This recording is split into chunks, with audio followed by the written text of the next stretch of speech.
Alô, internautas, estamos de volta mais uma vez para gravar e conversar com vocês no CP Futebol Clube, o programa da família brasileira. É ou não é, Melim? Exatamente, vamos lá, né? Que tem muito Dos grandes assunto apreciadores do futebol, né? Exatamente. Da família brasileira. Pra quem gosta de futebol, é um prato cheio. É o prato cheio, exatamente. E também gosta de beleza masculina, né? Também. Tá, Mas aí, vamos falar de futebol. Pro programa. Vamos falar no programa de hoje sobre as... não tanto surpreendentes, né? Vitórias de Inter, Grêmio e Juventude na rodada.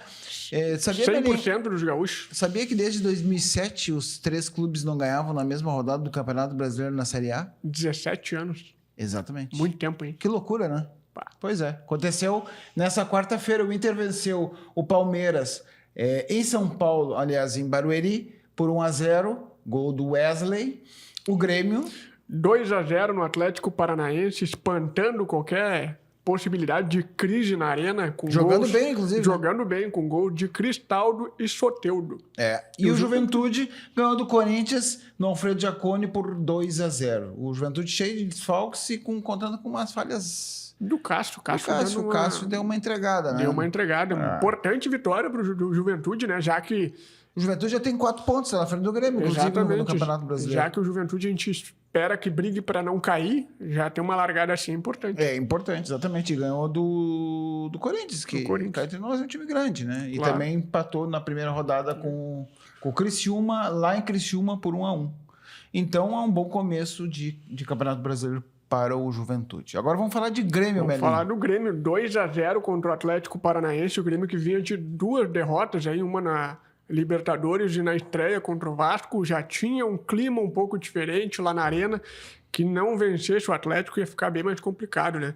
Vitória convincente. O Grêmio foi bem, fez 2-0 e teve o Bento, o goleiro do Atlético, como um dos melhores em campo. Eu consegui ver o primeiro tempo, por causa do jogo do Inter começou logo em seguida. Exato. O primeiro tempo foi um pouco mais equilibrado. Embora o Grêmio tenha prevalecido, o jogo foi um pouco mais equilibrado, mas parece que no segundo tempo o Grêmio dominou totalmente. Foi bem melhor. Até o gol do Grêmio, do Cristal, do Atlético, estavam até gostando mais do jogo, mas a partir do momento que o Grêmio faz o gol, o Grêmio consegue ter uma estabilidade melhor no jogo. Consegue criar oportunidade no primeiro tempo. O Pavão 2 vezes, o Bento teve que aparecer e fazer grandes defesas. E aí no segundo tempo o Grêmio tomou conta do jogo, foi bem melhor. O Soteldo apareceu importante. Primeiro gol dele depois da lesão que ele teve. E o Bento teve bons momentos aí, evitando até um placar mais elástico do Grêmio. E fica como ponto positivo do Grêmio também não sofrer gols. Coisa que o Grêmio fazia um tempo já que o Grêmio não sofria gols. E com o Marquezinho no gol, que já estava sendo contestado aí pela torcida. Depois de 6 jogos, se eu não me engano, o Marquezinho ele não é vazado. Se eu não estou enganado, são 6 jogos que ele vinha jogando, que já vinha sofrendo gols. E aí conseguiu ficar sem sofrer gols. Então, uma importante vitória que dá uma tranquilidade, acima de tudo, para o Grêmio. Porque no sábado, como a gente já falou no programa de terça-feira, no sábado tem o Cuiabá. E já na próxima terça tem Libertadores, então pode colocar um time reserva contra o Cuiabá na arena. E corre o risco de ganhar, inclusive, mesmo com o time reserva. O Cuiabá não é lá essas coisas. Não é lá essas coisas. Tem o fator arena e agora mais embalado com essa vitória contra o Atlético do Paraná.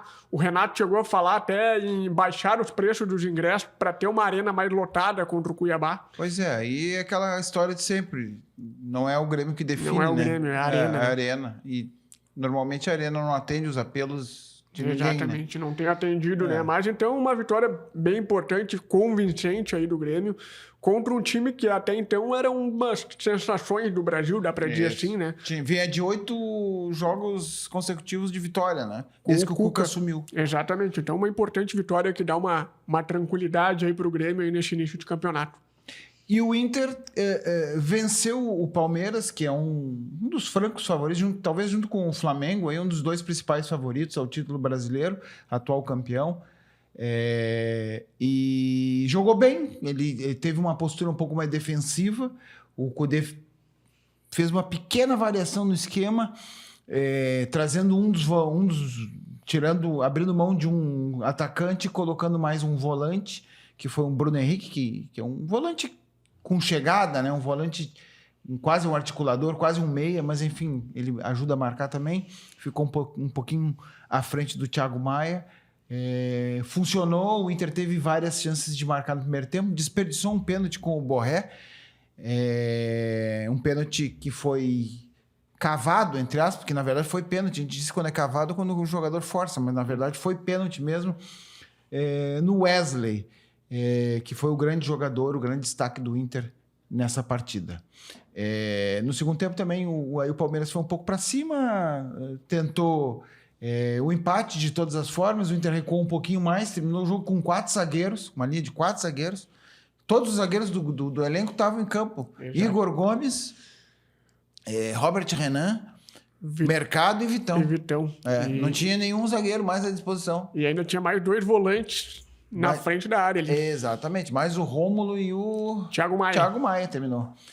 Então é isso, o Inter conquistou um resultado um tanto surpreendente, não dá para dizer que não é, né? Porque a expectativa de todos era, no máximo, um empate. O Inter foi lá e venceu até com alguma autoridade, porque apesar do Palmeiras ter ficado com a bola e ter rondado a área do Inter... Não criou, né? Não teve uma chance clara. Na verdade, a única chance mais viva foi no primeiro tempo, uma bola ali que sobrou para o Flaco Lopes. Dentro da área, ele meio que se enrolou, se atrapalhou e não conseguiu botar para dentro. E o Inter se livrou. E o Inter teve 3 chances, né? O pênalti, uma cabeçada do Borré no finalzinho do primeiro tempo e mais o gol.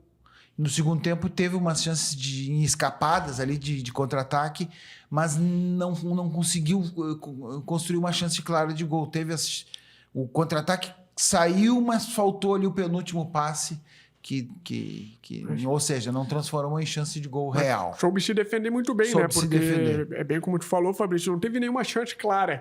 Teve no máximo uma cabeçada no final ali que o Rocher espalma da escanteio, mas nada assim...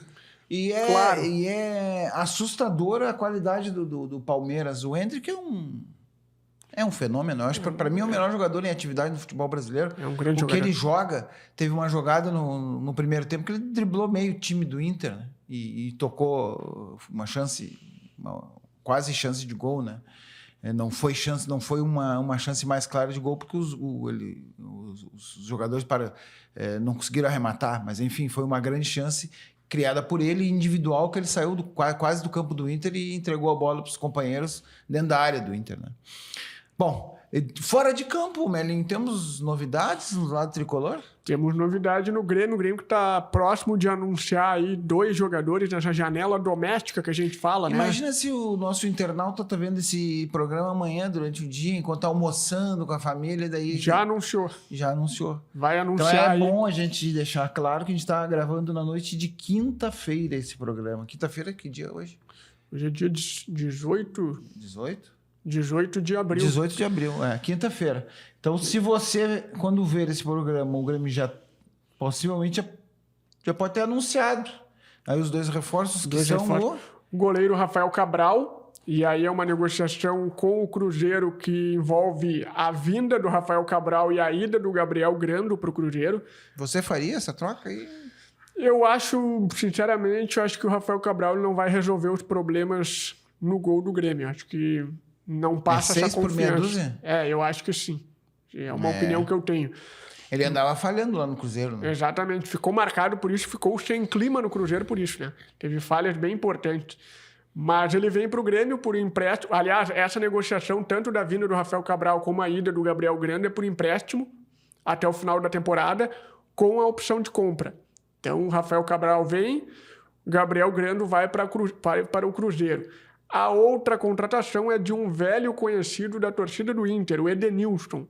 34 anos, do Atlético Mineiro, está sendo contratado em definitivo pelo Grêmio e deve assinar um contrato até o final do próximo ano de 2025. Lembrando que o Edenilson foi para o Atlético Mineiro a pedido de quem? A pedido do... Eduardo Cudê. Quando ele estava lá no Atlético Mineiro. Ele e o Patrick. Exatamente. Entre outros, né? O Bruno Fux também foi contratado nessa época. O Bruno Fux foi zagueiro do Cudê na primeira passagem dele pelo Inter. E o lateral direito também. O Saravia? Saravia também. Meio time, então. Ele levou bastante gente aí que teve no Bruno Inter. Fux, Saravia, Patrick e Edenilson. Desses todos, o que está jogando por enquanto é o Saravia. E o Bruno Fux ainda joga. Entra de vez em quando. Não é titular. Mas o Edenilson tá vindo pro Grêmio e o Patrick, inclusive, tá indo pro Santos. Tá dando uma graninha pro Inter, né? Acertou-se com o Santos. Exatamente. Então, essas duas contratações o Grêmio vai anunciar até sexta-feira, que é o último dia da janela aí, que a gente fala janela doméstica, a janela do futebol brasileiro. Estaduais. Exatamente. E o Inter, por outro lado, não deve anunciar ninguém. A gente já tinha falado sobre isso num programa anterior. Só um milagre se acontecer. Bom, enfim, pode acontecer ainda um milagre, né, nessa sexta-feira, mas não é a tendência, a não ser que surja um negócio muito de ocasião, mas o Inter nem está negociando a vinda de jogadores. Por outro lado, está recolocando o volante Gabriel. O Gabriel não treina com o grupo principal desde o início de março, está completamente fora dos planos, mas é um jogador com alto salário. A gente também falou sobre isso no último programa, que o Inter estava tentando colocar ele, mas o salário alto impedia ou dificultava as negociações. Agora parece que surgiram dois interessados, o Corinthians, clube que ele já jogou durante 5 anos antes de vir para o Inter, e o Atlético Paranaense surgem aí como interessados. A negociação não foi fechada ainda justamente por essa questão do salário, que deve ser equacionada. O Inter, lembrando que o Inter tem mais 1 ano e meio de contrato com o Gabriel, e se o negócio fechar, é uma tendência que feche, porque o Inter tem interesse que o jogador saia, porque além de estar pagando o salário dele, é uma situação incômoda, um jogador profissional que, enfim, que já foi útil, atuar, né? Que já foi útil em anos anteriores, aí, logo depois que ele chegou a ser titular, inclusive. Ele era uma peça importante dentro do vestiário, como motivador, como um cara que estava sempre participando, mesmo no tempo que estava lesionado, ele ia nas concentrações, participava daquela função ali antes do jogo. Enfim, era um jogador importante que os companheiros admiram e gostam, e ele está nessa situação treinando separado. Que é a mesma coisa que estava do Carlos Lepena até semana passada, quando acertou a saída dele para o Bahia. Então o Inter tem interesse que o Gabriel saia, mas a questão do salário é uma questão que deve ser equacionada, a tendência é que seja, e que um desses dois clubes anuncie o Gabriel ainda durante essa sexta-feira, que, como tu falou, é o prazo final. Se não anunciar sexta, agora só lá em julho, quando reabre a janela. Então, hoje, a sexta-feira é o deadline, é o prazo final para anúncio de reforços. E é bom, deixa claro, para haver essa transação, o jogador tem que estar inscrito num campeonato regional, né? Senão não vale. Então, é só jogadores que atuaram nos estaduais. Nos estaduais. Então, caso dos dois aí. Exatamente. Melinho, temos mais alguma coisa para comentar? Ou podemos deixar o nosso internauta agora? Não, eu acho que não. Acho que por hoje chega. Hoje é só. Nós temos que deixar também um pouco de assunto para sexta-feira, né? Claro, tem que projetar toda a rodada do final de semana. Projetar toda a rodada, Agora jogo domingo e quarta e domingo. Então... Sim que é bom, né? Aí que é bom. É bom. Calendário cheio. Calendário cheio. Então, pessoal, ficamos por aqui. Até a próxima. Nessa sexta-feira a gente grava de novo. Então, até mais. Até a próxima.